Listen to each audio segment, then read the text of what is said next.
తీస్తా barrage master plan ఎంత cost అయినా సరే చేసి తీరతాం అని చెప్తున్నది బంగ్లాదేశ్.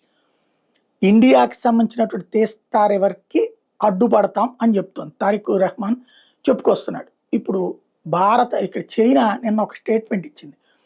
పాకిస్తాన్కి వెళ్ళేటటువంటి నీళ్లు జేలం చెనాబ్ నదుల దగ్గర నుంచి డైవర్ట్ చేయడం తప్పు, అది హ్యుమానిటీకి వ్యతిరేకమని.